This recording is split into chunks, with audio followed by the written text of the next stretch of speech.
오늘 하루 종일 이준석 탄핵안이 가결이 되는가, 뭐 여러 가지 그 표현이 나돌고는 있는데 이런 기대를 한 분들도 많이 있을 것 같습니다. 그 내막이 어떤 것인지 그것을 밝혀보기로 하죠. 국민의힘에서 가장 그 분명하게 보자면은 김종인 씨를 비롯해서 이준석파하고 원래의 국민의힘의 그 주인들, 이런 사람들하고 사이에 내분 사태가 계속됐습니다. 여기에 윤석열 후보가 이준석파의 반대편에 있는 것처럼 그렇게 보여왔죠. 그리고 결론부터 이야기를 하면 1월 6일 현재 윤석열의 배신으로 이준석 측이 일단 승리를 거뒀다, 이렇게 봐도 되겠습니다. 윤석열 씨는 문재인 민주당에서 아무짝에도 쓸모가 없는 내부 총질자다, 이래가지고 상당 기간 몸씨름을 하면서 뭐 다투기도 하고 이랬는데 결국은 구제불능이다 해서 내다 버린 그런 인물입니다. 그런데 참으로 이상하게도 윤석열 씨는 진작부터 본인이 정치를 하겠다고 하기 전부터 그냥 대선 후보 예정자의 이름을 올리고, 그리고 지지도 조사를 하면 상당히 높이 나왔습니다. 아마도 문재인 민주당 정권의 그 실정 때문에 반사이익을 본 것이 아닌가, 이렇게 볼 수도 있는데, 그래서 윤석열 씨는 이상하게 인기 있는 사람으로서 부각이 됐습니다. 그러나 지금은 그 인기조차 다 꺼져가고 있는 상태입니다. 국민의힘에서 그래도 보수 색채를 지니고 있는, 그러니까 청년이 아닌 층, 연령으로 구분하자면은 40살 이상, 이런 쪽에서 윤석열을 스카웃했습니다. 후보로서 교육도 하고 지원도 하고, 그 사이의 일들은 좀 생략하기로 하죠. 그리고 지난 10월 말이 됩니다. 이때 유승민도 안 되고 홍준표도 안 되고, 혹시나 하고 바랬겠지만 결국은 그렇게 지지율이 오르지 않으니까 이준석파, 이게 이제 국민의힘 신파, 신세대파라고도 부르고 또 2030 청년층, 이렇게도 부르는데, 이 이준석파가 윤석열을 가로챕니다. 그리고 지원을 하기 시작한 것이죠. 여기에 김종인 씨가 개입을 합니다. 이제 이렇게 되면서 이준석 쪽에서 윤석열에게 이제 끈을 달아놓고 있다. 그러니 뭐 양쪽에서 지원을 받는 윤석열 후보가 된 겁니다. 그리고 나서 이제 국민의힘 당내 경선에서 윤석열이 당선이 되죠. 여기에서 유의할 것이, 국민의힘은 지금 말할 수 없이 썩었습니다. 그 당내 경선조차 민주적 의사결정이다, 이렇게 인정하기 어렵다. 리마요는 수차 이것을 지적했습니다. 왜 그런가 하면은 마지막에 윤석열을 낚아챈 이준석, 김종인 이쪽에서 사실은 윤석열을 지명한 것이나 마찬가지다, 여러 가지 사건들이 있었습니다. 이것은 이준석 대표 스스로 밝힌 바도 있습니다. 이준석 대표가 이렇게 말을 했습니다. 윤석열 후보를 향해서 이번 이 당내 경선은 조직 선거가 가능했다. 그렇지만 대선은 그렇지 않다. 그러니까 이준석, 김종인이 아니면 안 된다. 이런 이야기일 겁니다. 조직 선거가 무엇인가? 국민의힘 조직을 동원해서 그러고 보면은 윤석열 후보에게 지지 발표를 하고 그쪽에 간 사람들이 당협위원장들이 얼마나 많았습니까?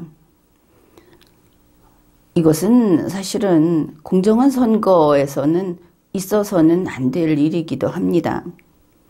그 다음에 막바지에 이준석 대표가 당 행사에 윤석열 후보를 대동하고 가거나 또 김기현 원내대표가 울산에서 떡 먹방을 하면서 서로 먹여주고 그게 모든 언론에 보도가 됐습니다. 엄청난 사건이었고 대단한 홍보였습니다. 이제 이런 것을 통해서 윤석열 후보를 선택한 것은 당의 뜻이었다. 이준석 대표의 뜻이었다. 그리고 그것은 조직을 동원한 당내 경선이었다. 이제 이렇게 평가를 하면 되겠습니다. 그리고 지난해 10월 말 이후 아직은 최종 후보자가 결정되기 직전이기는 합니다. 그런데 이때 이미 이준석 대표가 찜을 해놓고 나니까 이제 반대편 원래 윤석열 후보를 스카웃 해왔던 그러니까 구파라고 불러야 할 텐데 이들을 축출하는 게 이제 급선무가 된 것을 알 수 있습니다. 이준석의 그 청년 그룹이 이 중견 그룹을 축출하는 데 앞장을 섰고 이게 또 어떤 성격이냐 하면은 국민의힘에서 그동안 사실 지도부 중심으로 이 바른정당계가 차지하고 있었고 아래로 갈수록 아직은 여전히 보수인 그런 정치인들이 있었습니다. 그리고 당원들은 당연히 아직 보수 당원들입니다. 그런데 이 당 조직 내에서 보수 색채를 완전히 제거하는 작업을 시작했다. 이런 뜻입니다. 구세력을 축출하기 시작했다. 그런 일이 밖에서 봤을 때는 이준석 대표와의 충돌, 후보의 삐걱거림 이런 것으로 나타난 것입니다. 그리고 이제 1월 5일의 이야기를 합시다. 1월 5일에 윤석열 후보가 배신을 했다. 이제 뜻을 굳혔다. 이렇게 볼 수 있는데 그렇게 하고 이준석파로 넘어갔다. 윤석열은 바른정당계로 이제 몸을 옮겼다. 이렇게 보겠습니다. 1월 5일에 윤석열 후보는 선대위를 해체하겠다. 이렇게 발표를 했습니다. 그런데 그때 어땠습니까? 다들 윤석열 후보가 김종인과 결별을 했다. 김종인을 쫓아냈다. 이런 이야기들을 했는데 그것은 보수를 향한 눈속임용이었다. 아니면 보수 스스로 속은 거다. 이렇게 보면 되겠습니다.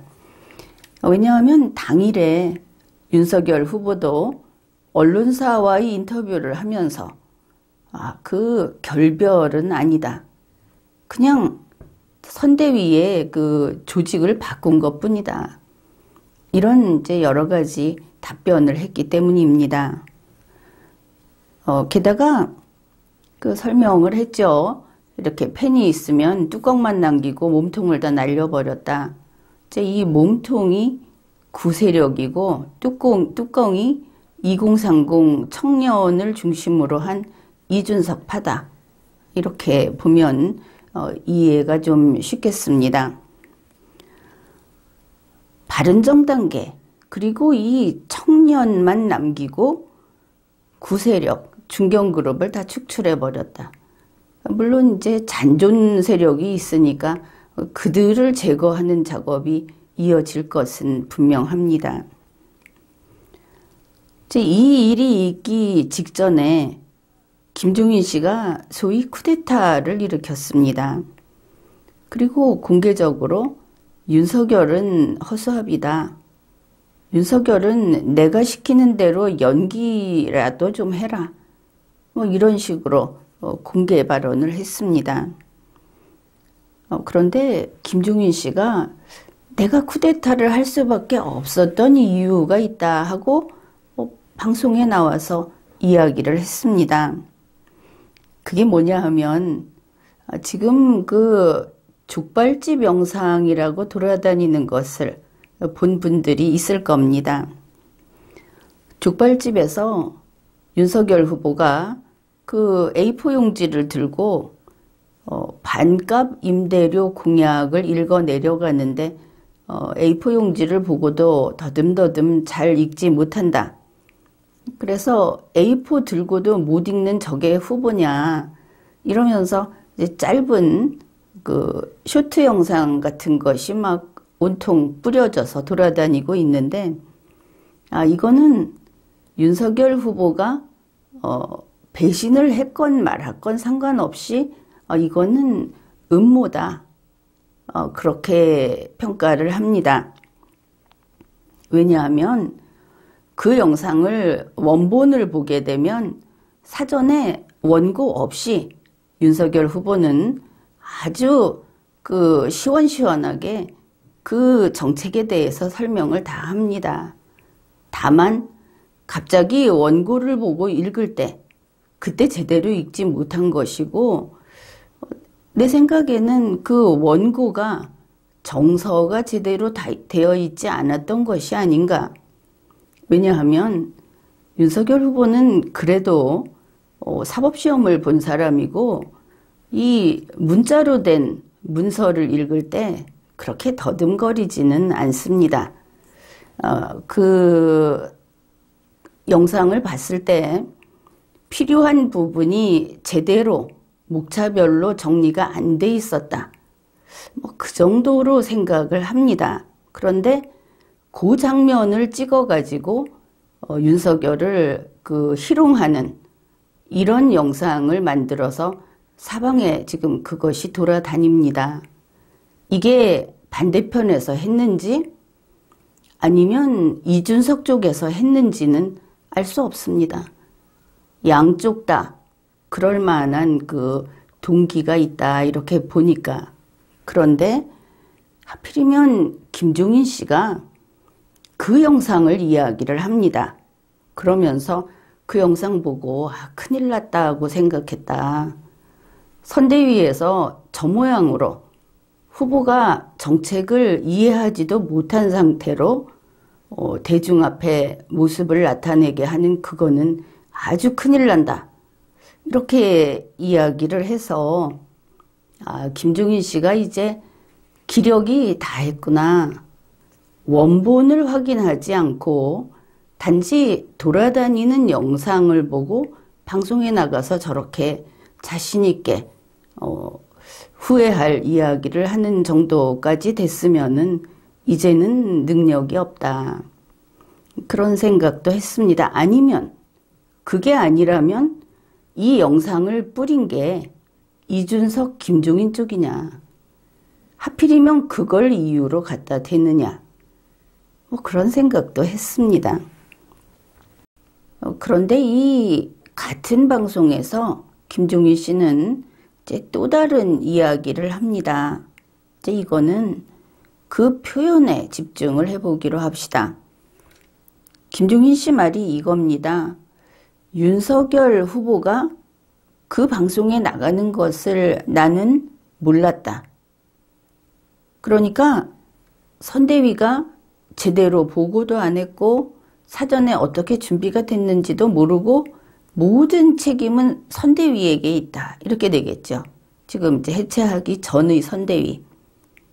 그런데 윤석열 후보가 그러면 윤석열 후보는 선대위하고 지금 가깝다고 돼 있지 않습니까? 그런데 이렇게 말을 합니다.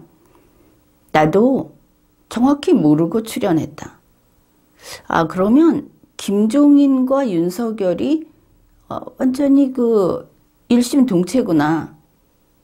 같은 자리에 있지 않으면서도 지금 똑같은 이야기를 하고 있으니까. 그러면 이 두 사람의 이야기로 보건대 책임은 고스란히 선대위로 넘어갑니다. 그래서 선대위가 나쁘다. 윤핵관을 다 쳐내야 한다. 이게 이제 김종인과 윤석열 둘의 마음이다. 이렇게 되는 겁니다. 그 다음에 윤석열 후보가 선대위를 해체하면서 선대본부로 만들기로 발표를 했습니다.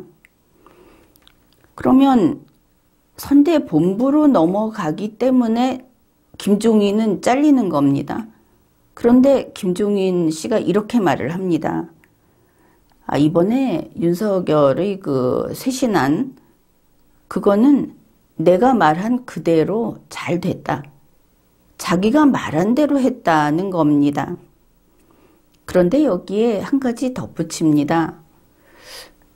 이거는 잘했는데 윤석열 비서실에도 이 구세력이 하나도 남아있으면 안 된다는 이야기를 한 겁니다. 이걸 잘 감시해야 한다. 그러면 펜에서 뚜껑만 남기고 몸통을 버리는 작전이 이번에 쇄신안이고, 혹시 이 뚜껑을 가지고 가는데 몸통에서 뭐 하나 따라 붙으면 안 된다. 윤석열이 올 때 윤석열 옆에 따라 붙어도 안 된다. 이런 말을 한 것입니다.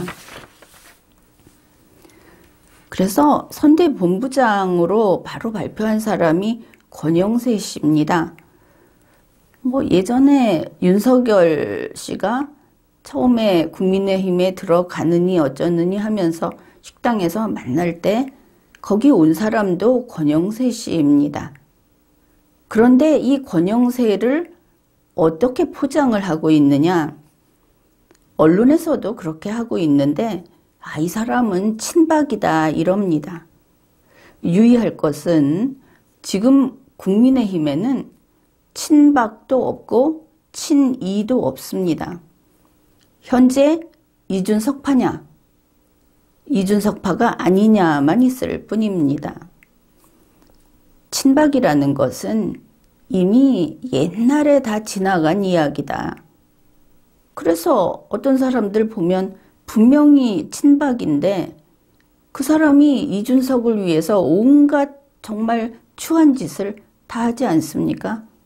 친박 대중을 꼬드겨서 이준석을 지지하게 만들지 않았습니까? 지난해 여름에 분명히 그랬죠. 친박이라는 말에 속지 말자. 그리고 혹시 친이라는 말에도 속지 말자. 중요한 것은 이준석파냐 아니냐. 바로 이겁니다. 지난해 11월 이준석하고 김종인은 이제 딱 붙어 있죠. 그쪽에서 지난해 11월에 이미 선대위를 미리 다 짜놨다 하는 게 보도가 됐었습니다. 자기들 맘대로 지난해 11월에는 후보가 정해지지 않았죠. 그리고 이 선대위에 누구를 넣을지 인선까지 다 맞춰놓은 상태였다. 이게 보도가 됐습니다. 그때 이름 나온 사람들, 예를 들면 거기에 권영세, 임태희, 윤희숙, 윤상현, 추경호 이런 사람들이 거기에 이미 들어 있었습니다. 그리고 김재원 최고위원, 이 사람 이준석파라는 거 알고 있겠죠.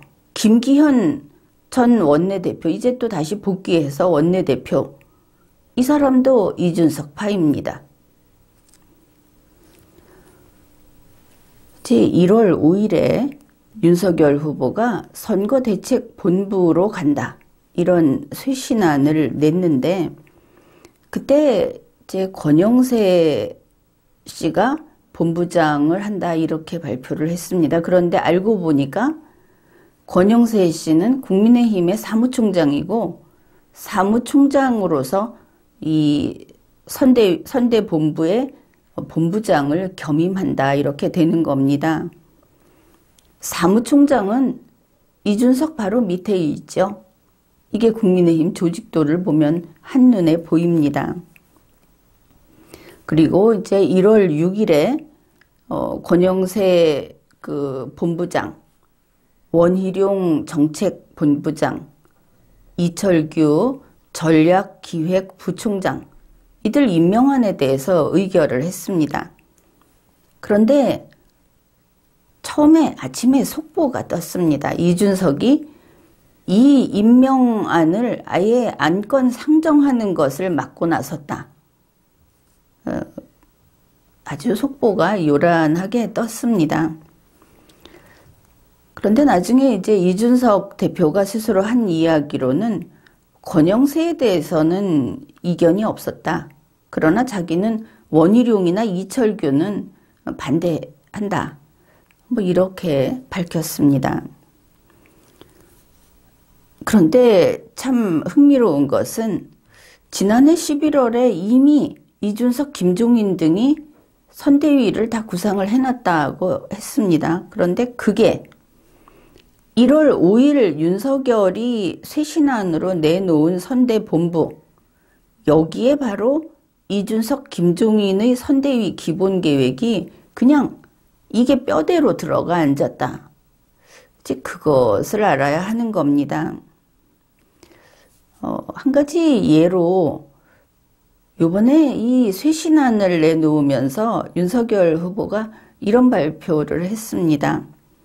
이재명 후보가 토론하자고 하는데 그동안에는 토론을 안 하겠다 그렇게 이야기를 했죠. 꼭 해야만 할 토론만 하겠다. 그런데 이번에 내가 그 3번만 하면 토론이 너무 부족하다.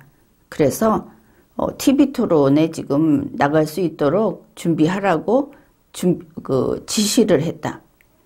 이 말을 한 게 1월 5일입니다. 그리고 기억을 해보십시오. 토론 안 나간다고 걷어찬 게 언제였는지. 그런데 그 이후 뉴스가 나왔습니다. 전에 그 앵커였던 황상무 씨가 벌써 지난해 이준석이 지시를 해가지고 윤석열 토론 기획단을 만들어서 거기 와가지고 윤석열 토론 준비를 이미 해왔다.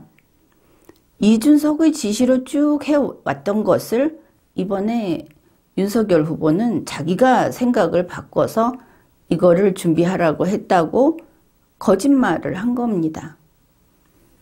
결국은 지금 하고 있는 것은 이준석 뜻대로 이렇게 가고 있는 것입니다.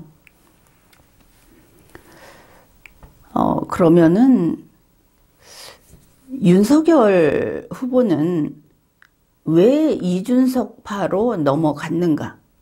이게 간단한 문제가 아닌 것이 팬이 있을 때 자기의 그 동지들 경선을 그러니까 컷오프를 거치고 아니 그보다 먼저 이 사람이 정계 입문을 하고 국민의힘에 들어오고 그리고 컷오프를 다 거치고 당내 경선을 거쳐서 지금까지 국민의힘 대선 후보가 되도록 이 사람을 키워온 동지들을 그게 이 몸통입니다. 그들을 몽땅 몰살을 시킨 거죠. 엄청난 배신입니다. 이거를 하면서 이준석에게로 넘어갔는데 어째서 그렇게 인간 같지 않은 그런 대단한 나쁜 의미로 그런 결정을 했는가. 우리가 뭐 짐작할 수 있는 그런 그 정보들은 아주 많이 있습니다. 첫째, 윤석열이라는 그 개인의 능력이 정말 없다 하는 게 탄로가 난 겁니다. 그의 바닥이 드러나 버렸다. 윤석열은 패기가 없고 비전도 없고 술고래다. 지금 나와 있는 평들을 이야기하는 겁니다.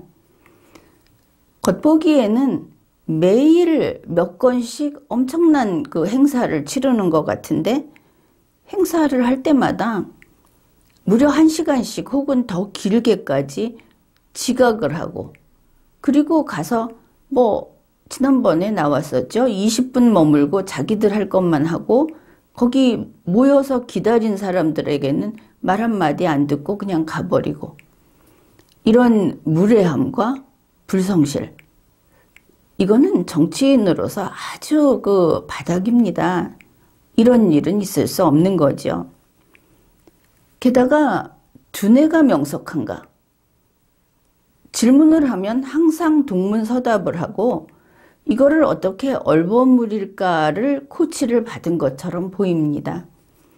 스마트함이라고 하는 것은 제로다. 이런 뜻입니다. 그래서 바보 얼간이 이런 이야기가 뭐 방송 있으면 옆에 채팅창에 막 올라가죠. 그게 꼭 반대파만 하는 이야기가 아니라는 겁니다.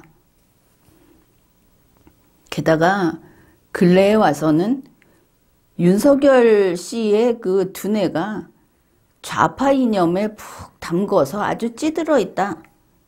이런 것도 탄로가 나 버렸습니다. 그뿐 아니라 김건희 씨와 관련된 법적인 법 위반한 혐의 이거는 이거대로 진행이 되고 있지만 그거 말고 아직은 형사사건이 되지도 않았고 수사도 받지 않은 그의 이력에 대한 의혹 그리고 국민들이 조국 씨 집안 때문에 아주 악몽으로 기억하고 있는 똑같은 의혹 즉 그게 차근차근 더 이게 사실일 거다 이런 게 자꾸 그쪽으로 가고 있습니다. 이미 사실이다 하고 밝혀진 것도 많이 있고 게다가 이런 일에 대해서 너무나 뻔뻔하다 뭐 그 정도 갖고 그러냐 이런데 또 국민들이 아주 절망감을 느꼈습니다. 이렇게 되고 보니까 윤석열 후보에 대해서 보수가 등을 돌리기 시작했고 설상가상으로 박근혜 전 대통령이 석방이 됐습니다. 사면 복권이 된 것이죠. 박근혜 전 대통령의 현 상태가 어떻든 앞으로 대선이 끝날 때까지 대중 앞에 얼굴을 보이지 않아도 그래도 보수는 윤석열 후보에 대해서 이전보다 더 많이 등을 돌리게 됩니다. 이거는 분명히 그런 요인입니다. 이제 이렇게 되고 보니까 문재인 민주당이 쓸데가 없다고 버린 윤석열이 이 보수에 와서 그동안 아주 애지중지 이렇게 대우를 받다가 지금에 이르러 여기서도 쓸모없다. 이렇게 된 것입니다. 심지어 보수는 대선 후보를 윤석열은 아니다. 그래서 대안을 찾고 있는 이제 그 단계까지 온 것입니다. 그러니까 윤석열 후보가 즐겨 쓰는 표현대로 오롯이 이준석파로 넘어가 버린 겁니다. 그런데 이게 무슨 의미인가? 지금까지 윤석열을 키워주고 먹여주고 밀어준 이 모든 사람, 이 진짜 팬의 몸통에 해당되는 수많은 그에게 있어서는 은인과 같은 사람들에 대해서 배신을 한 게 되고 말았습니다. 돈으로 이야기하자면은 후원금 모금을 해서 뭐 3일 만인가 얼마 만에 25억 원을 넣어준 그 많은 사람들의 그 마음, 그 지지, 돈을 떠나서 그걸 그냥 걷어차 버린 겁니다. 배신한 것입니다. 이준석파로 넘어간 윤석열 앞에는 아직은 고난의 길이 좀 남아있는 것 같습니다. 시험대가 남아있다 하는 것입니다. 다름 아닌 그 이준석의 발밑에 얼굴을 들이밀고 그리고 충성심을 증명을 해야 하는 그런 그 통과 의례라고 할 수 있겠습니다. 과연 윤석열은 날이 밝기 전에 3번이나 배신을 해야 하는 이제 그런 입장이 된 것입니다. 충성을 증명하는. 여기에 1월 5일 이준석과 중진의 연석회의가 계획이 되어 있었는데, 거기에 이제 이준석 사퇴, 이걸 논의하려고 하는 그런 것인데, 1월 5일에 윤석열 후보가 이 쇄신안을 발표한 직후에 정진석 의원이 이거를 무산시켰습니다. 기한 없이 연기를 해버린 것입니다. 정진석 의원의 말은 윤석열이 쇄신안을 냈으니까 이준석 사퇴를 논하는 것은 부적절하다 이랬습니다. 달리 표현을 하면, 번역을 하면 윤석열이 이준석파로 넘어갔기 때문에 이준석에게 충성해야 한다. 이런 뜻이 되겠습니다. 윤석열 후보가 선대위를 해체한 같은 날 1월 5일 오후 4시에 국민의힘에서는 온라인으로 하는, 화상으로 하는 청년 간담회가 계획이 되어 있었습니다. 보니까 지난 12월 29일, 30일, 31일 이럴 때 1월 5일에 이걸 한다고 문자 발송을 다 했다고 합니다. 그 문자 발송을 하면서 윤석열이 참가할 수 있으면 할 것이고 뭐 이렇게 했는데 이제 못하면 못할 수도 있다. 이제 이런 내용이 포함되어 있었다고 합니다. 그런데 이제 문제가 생긴 것이죠. 이때 윤석열 후보가 박형준 시장하고 오세훈 시장인가를 만나기로 이렇게 계획이 돼 있었다고 하고 그전에도 뭐 일정이 잡혀 있었던 모양입니다. 그러니까 오후 4시에 이 청년 간담회가 시작이 되면서 그 현장에 권성동 의원하고 박성중 의원이 참석을 해 있는데 윤석열 후보가 그 권성동 의원에게 전화를 해가지고 이제 그 스피커폰으로 이게 중계가 돼 버린 것이죠. 그러면서 행사에 이제 자기가 참가는 못하고 이렇게 이번 행사를 하게 됐다고 인사를 했는데, 자, 보통은 그럴 수 있는 상황입니다.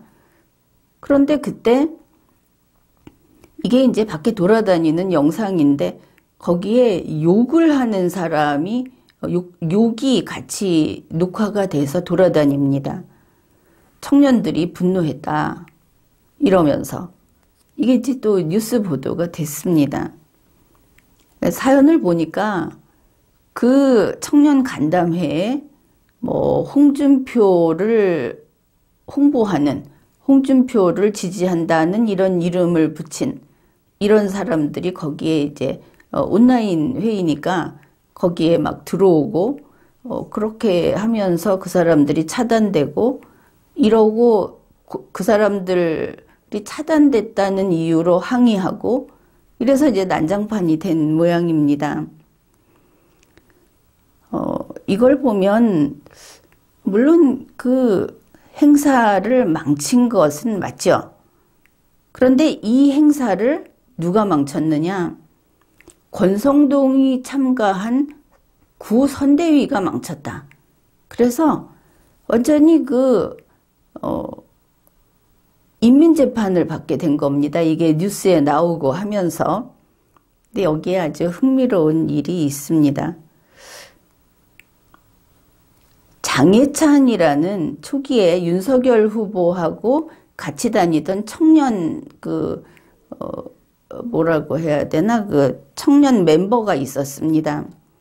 이 사람은 원래 바른정당 출신이고, 그리고 이준석파가 맞죠? 이준석하고 같이 이 정치 활동을 해왔던 뭐 정치 평론가라고 하나, 뭐 유튜버라고 하나, 이런 사람입니다. 이 사람이 글을 올립니다. 언젠가는 윤석열의 대변인은 아니고 특보인가 뭔가 직함이 있었죠. 근데 이 사람이 이렇게 올렸습니다. 윤석열 후보는 이 청년 간담회가 있는지 그 행사를 몰랐다. 어떻습니까? 좀 전에 김종인 씨 화법하고 똑같죠. 게다가 비판을 합니다. 선대위는 청년을 무시해서 청년의 분노를 샀다. 청년 실무자들에게 사전에 조율조차 하지 않았다. 그러니까 이 행사를 진행한 이 책임자들 다 나가라. 책임지고 사과하고 물러가라. 이런 글을 올린 겁니다. 상당히 우습다. 바로 이게 그 기획이 아닌가. 이렇게 되면 윤석열 후보가 1월 5일 오후 4시 이 청년 간담회를 하고 있는, 생중계되고 있는, 거기에 권성동 씨에게 전화를 한 거는 바로 권성동의 목에 줄을 매서 도살자에게 넘겨주는 배신이었다. 이거를 알 수 있습니다. 장해찬이라는 사람이 이준석파라는 것을 이야기하다 보니까 김병민이라는 사람도 역시 김종인의 아주 직계로 연결되어 있는 사람이다. 이제 이런 생각이 납니다. 이번에 이런 일련의 일들이 뭐냐 하면 그동안 윤핵관 하던, 결국은 이 몸통에 해당되는, 또는 구파, 원래 보수 색채가 좀 있던 국민의힘 사람들, 바른정당 출신이 아니거나 40살 이상이거나 이런 사람들을 다 제거하고 청년이 다 차지하려는 그런 일이 지금 벌어지고 있다. 이것을 알 수 있습니다. 2030이라고 하면서 이준석이 무슨 말인가 하면 거기 쫓아다니면서 뭐 좋아요 누르고 댓글 쓰고 심지어 다른 사람들을 집단적으로 공격하고 이런 청년들, 이준석을 떠받드는 2030은 지난번에도 한번 이야기했습니다. 자기들이 차기 이준석이 대통령이 되면 청와대와 행정부를 자기들이 차지할 거다. 그렇게 이준석의 내각이다. 이런 이야기를 하고 있다. 그렇게 아주 널리 알려져 있는, 그래서 위세가 대단하고 이들이 어떤 소위 지금 미래의 권력으로서 뭐 여러 가지 범죄라고 할까 이런 것도 연결이 돼 있고, 여러분이 국민의힘에서 청년이 어떤 사고를 쳤다 이런 이야기를 할 때 바로 이런 가불관계, 권력을 내세운 것이 거기에 아주 주된 요인이었다. 이런 거를 알고 있을 겁니다. 윤석열의 시험대, 그 중에 1월 5일에 이준석은 권영세를 통해서 윤석열에게 3가지를 요구합니다. 이것이 보도되기는 이준석이 윤석열에게 풀어라 하고 내놓은 연습 문제, 이렇게 되어 있습니다. 참으로 모욕적이지 않습니까? 연습 문제를 풀어라. 애도 아니고. 이준석이 요구한 게 세 가지가 이겁니다. 윤석열은 야전 침대에서 숙식을 해라. 둘째, 윤석열은 지하철역에서 인사를 해라. 셋째, 윤석열은 라이더 앱 주문, 그러니까 배달 서비스를 해라. 이렇게 세 가지를 요구했습니다. 우선 지하철역에서 인사하기, 이게 이제 다음 날로 이어졌으니까 그것을 살펴보기로 합시다. 1월 5일에 윤석열 측에서는 6일에는 오전 8시 반에 정책 점검이 있고 오전 9시 반에 공약 발표가 있어서 지하철역에 가서 인사하는 것이 1월 6일에는 어렵겠습니다. 이렇게 이야기를 했습니다. 그랬더니 그 말을 들은 이준석이 바로 페이스북에 글을 씁니다. 윤석열이 내 제안에 안 따랐다. 이제 선거는 난 모르겠다. 문을 빈다. 이렇게 한 것입니다. 그러니 1월 6일 윤석열은 여기에 굴복을 해야 하겠죠. 언론에 나오기는 윤석열이 독자적으로 어땠다 저땠다 하지만 이준석이 이 난리를 치고 나서 1월 6일 오전 8시 여의도역에서 윤석열이 전철역 앞에 서가지고 신문 보도가 이렇게 돼 있습니다. 3초마다 허리를 90도로 꺾어서 출근 인사를 했다. 보통 이거는 절을 했다 이렇게 말을 하죠. 3초마다 그 비둔한 몸을 90도로 꺾어가면서 연신 인사를 했다. 비참한 모습이라고 하겠습니다. 그런데 이렇게 했는데 이준석은 거기에 대해서 또 갑질을 합니다. 이준석 말이 이겁니다. 1월 5일에 거절을 해놓고 1월 6일에 제 마음대로 와서 출근 인사를 한 것은 이건 당대표를 패싱한 거다. 괘씸하다. 그래서 이게 연결되는 게 바로 권영세 임명한 상정을 반대했다는 속보가 뜨게 된 그 출발입니다. 신문에서 이렇게 보도를 했습니다. 이준석이 바로 이런 이유로 심기가 불편해서 권영세, 이철규 임명안을 상정하는 것을 거부했다. 정말 막가는 국민의힘이라는 것을 알 수 있습니다. 공과 사를 구분 못하는 이준석, 이런 자를 내쫓지 못하는 국민의힘, 내쫓지 못하는 게 아니라 이준석의 국민의힘이고 국민의힘 당원은 이미 모두 다 노예 신분이 아닌가 그렇게까지 보이는데, 그러니까 이준석이 보란듯이 이런 짓을 하는 겁니다. 이준석은 이미 이야기도 했죠. 너희는 나를 못 쫓아낸다. 그런데 이걸 그대로 따라한 것이 윤석열입니다. 윤석열 후보가 1월 5일에 쇄신안 발표하면서 거기에 이런 이야기 했습니다. 나하고 이준석은 같은 입장이다. 못 쫓아낸다. 너희가 뽑았잖아. 둘이 지금 이러고 있습니다.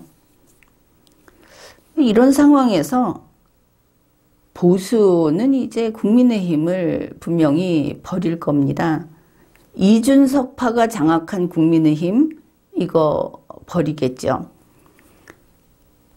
그러면은 국민의힘의 그 몸통, 이제 버림받은 이 구세력은 이준석파에게 팽당했는데, 그러면 분당을 해야 하겠죠. 경력도 많고 능력도 있고 한 사람들이.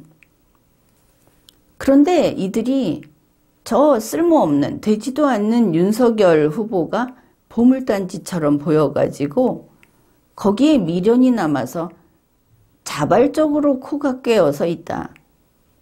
자기들의 운명이 끝나가는 것도 모르고.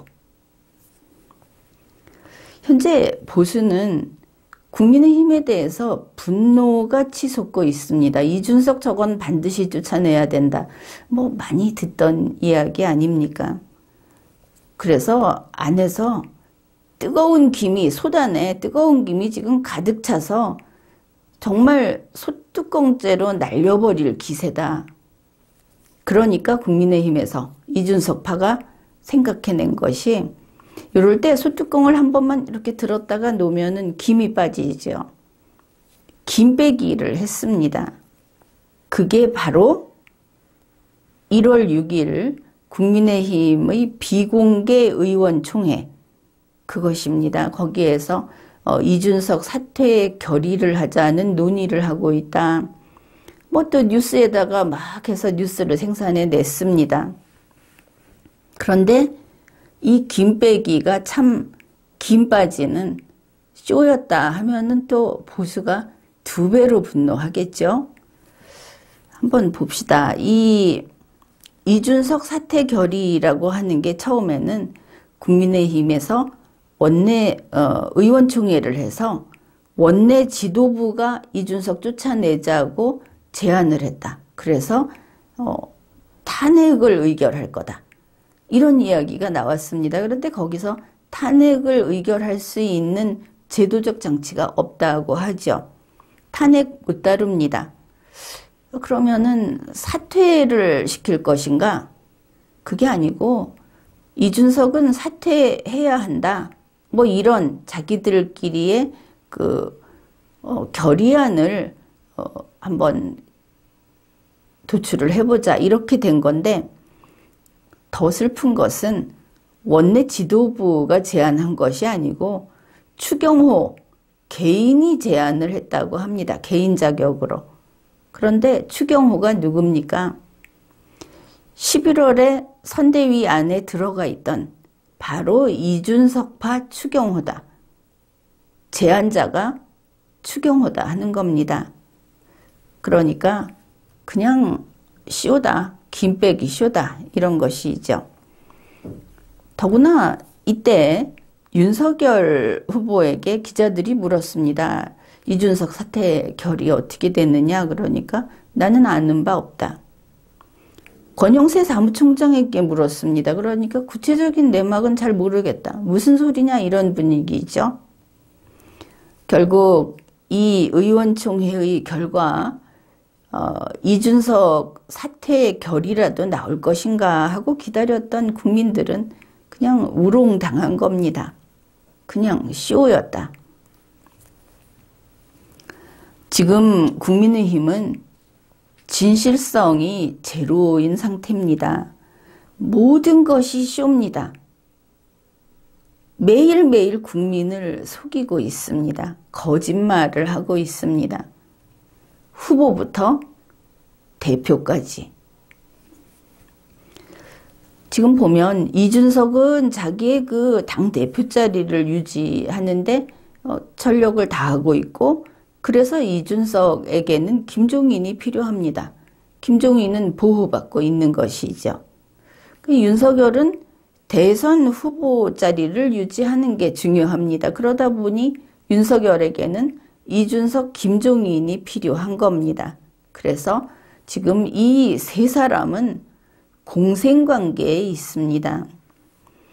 그러니 이 세 사람 중에 윤석열을 지키자 하고 윤석열 뜻을 따르면 이준석, 김종인을 보호하게 되고 이준석을 지키자 하고 가게 되면 역시 윤석열, 김종인도 덩달아 보호가 되고 이 셋은 서로 공생관계에 있다.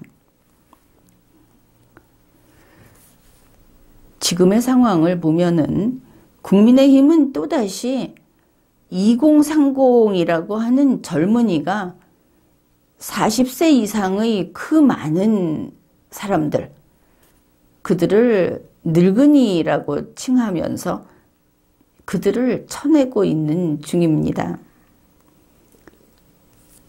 윤석열로 대선 승리를 하지 않으면 어쩌겠느냐? 바로 이런 아무도 그렇게 정상적인 사람들은 아무도 그렇게 생각하지 않는 그런 그 맹신 그 상태에 빠져서 윤석열이 없으면 우리는 대선을 그냥 앉아서 포기하는 거냐. 이게 또 이준석이 협박하는 그 아주 좋은 소재인데 그것을 믿는 소위 늙은이들, 쟤들이 늙은이라고 부르는 사람들은 이제 모조리 당할 수밖에 없습니다. 지금 보니까 홍준표 의원이 40살 이상을 틀딱이라고 아주 맹공격을 하고 나섰습니다. 홍준표 의원은 거울도 안 보십니까? 그리고 국민의힘에서 40살 이상을 저렇게 2030을 데리고 2030을 이끌고 있는 이준석의 자리를 지키기 위해서 40세 이상을 그렇게 쳐내면 표도 같이 사라진다는 것을 알아야 할 겁니다. 일단은 이준석파가 지금 승리를 한 상태다. 이렇게 이야기를 했는데 결국 그 말은 바른정당이 국민의힘을 다시 한번 장악을 했다. 그런 뜻입니다. 그런데 바른정당이 국민의힘을 점령한 이후로 그게 이제 4.15 총선 그때 이후인데 그나마 이들이 지금 쳐내는 구파가 있어서 국민의힘이 유지가 됐습니다. 순수하게 신파가 순수하게 바른정당이 이 당을 접수한 것은 이준석이 당대표가 되면서부터라고 해야 하겠습니다. 그런데 어떻게 됐습니까? 이제 6개월 좀 지났는데 이준석은 그 바른정당계로서는 국민의힘과 같은 큰 당, 국민의힘은 상당히 규모가 크죠. 이거를 감당 못합니다. 그래서 지금 같은 상태가 돼버린 것이죠. 결국 이대로 간다고 한다면은 바른정당은 자기들의 능력에 맞게 국민의힘을 분해하고 그리고 사람들을 쳐내고 이렇게 해서 결국은 과거 바른정당 정도의 규모로 이렇게 작게 그렇게 유지를 할 것이고 결국은 바른정당처럼 사라지게 될 것입니다. 지금까지 리걸마인드 연구소였습니다.